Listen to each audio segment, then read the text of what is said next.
So you said here too, let's go for another quote here.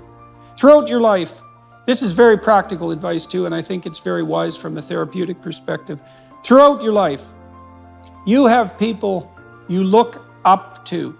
Okay, so let's think about that. You look up. What does that mean? Why up? Well, up is something that beckons from a distance. It's like a light on a hill, and we automatically assume that those who we admire are people we look up to. So that specifies a distance and a direction, and it's uphill. It's up toward a higher vista, let's say. So there are automatically people who elicit that spirit in you. You have noticed the way. It might also imply that there's some sense of struggle required to get to that point, because it's easier to go downhill than it is uphill. Yes, definitely. That's right. It's an uphill trek.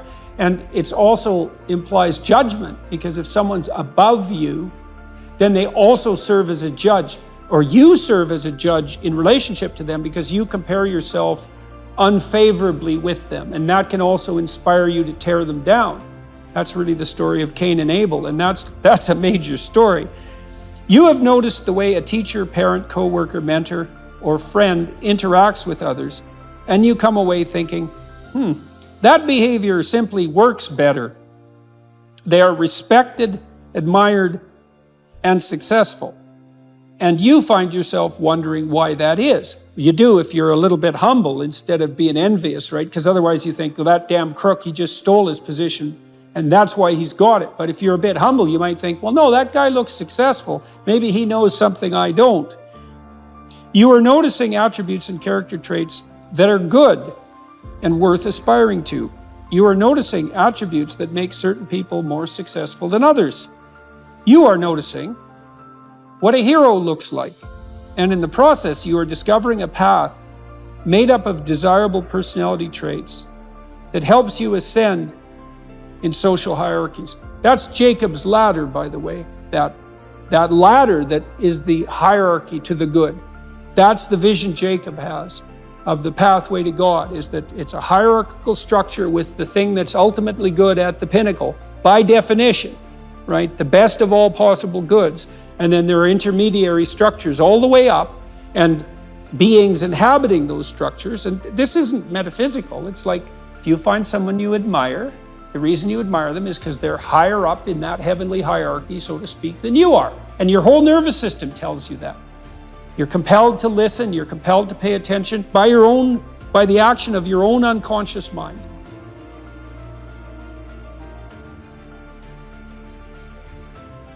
You know, what's interesting about this point of identifying these heroes or at least role models, you can call them either one. I just thought heroes was a more compelling word to use for the sake of writing it. But what's interesting about it too is how pop culture actually plays a pretty important part of this, because there's plenty of people who simply don't have these good role models in their lives, and you have to acknowledge that. And so where are they supposed to turn? And it's maybe one of the reasons that it's so important to fight these cultural wars that you and I engage in on a fairly regular basis, that they become a serious part of our politics, which at the same time is necessary, but also deeply, deeply unfortunate. I do think the attack on pop culture from this progressive victimhood left has reached a ceiling. I think there's a serious backlash. You look at movies like Top Gun, the recent one, Top Gun, maybe like the highest grossing of all time. Absolutely phenomenal movie, really fun to watch. Why? Because it just had all of these classical virtues infused within it, about relationships and about how you treat people and what the consequences are for treating people as such. That these things speak to people in a deeper way. They can't necessarily articulate them, but they understand it when they see it. And there's these sort of radical minorities that are very loud that want that changed. You know, they want something else to be on that hill, but people react against it because it's not true. There's no truth to that. And something cries out from inside of them then, and that can be appealed to by a storyteller. I saw the same thing in the Marvel Avengers series, is that there is a return to any wide range of classical virtues, certainly brotherhood, a kind of a military ethos, sacrifice, a striving upward, certainly masculine virtues, the combination of the Hulk and Iron Man, for example, that's There's a monstrous element to the Hulk, but he's a hero in a strange sense, and he's also the revitalizing force for Iron Man when he just about dies, and that's all. The reason those movies were so necessary and so attractive is because they are, in fact, addressing a radical conceptual void in the culture, and it's a void that you're addressing in your book, especially with your appeal, trifold appeal, let's say, to duty, responsibility, and humor at the same time, right? Which is a kind of stoicism in the face of catastrophe.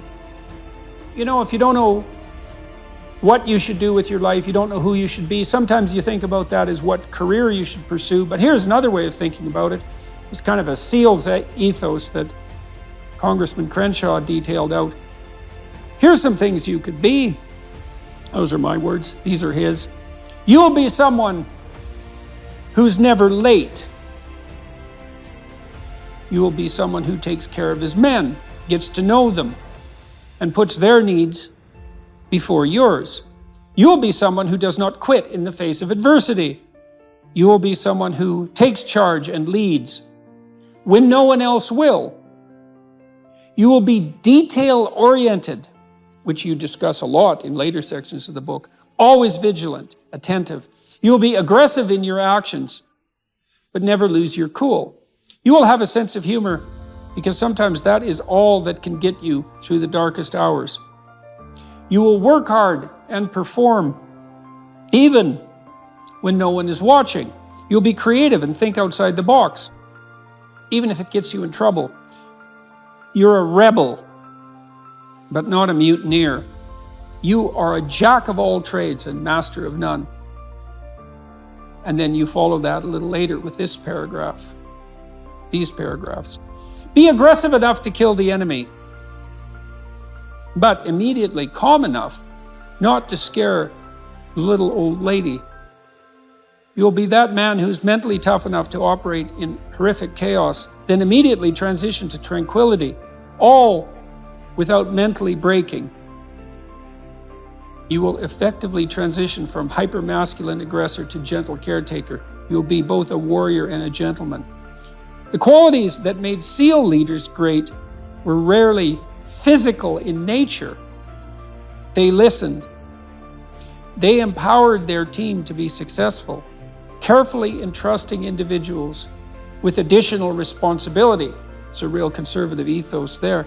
They highlighted good performance publicly and criticized bad performance privately. And so, those are lists of virtues, and maybe they're not the only list of possible virtues, probably not. But if you're lost and you don't know where to start, practicing, you also talk about this idea that, this is an Aristotelian idea, that we are our habits. We become what we practice. And imagine if you're lost and you're listening, you think, you find some things admirable. Well, you could practice those things, and you can practice them locally and minimally in your own relationships, and you can start to get good at them. And as you get good at them, you get better at them, right? And then you can broaden out the scope of your action into a wider purview. This is a big problem in life. Imagine you're aiming for something and then something happens to make it impossible, or you find out that it's the wrong thing because you were aiming in the wrong direction. So then what do you have to rely on to set you right? It's not your aim, obviously, but it might be your capacity to take new aim, and that's bloody well dependent on your character. That's for sure. And so I don't think there is a more fundamental aim than what you should be, and there's no better way of characterizing what you should be than that you should fortify your character.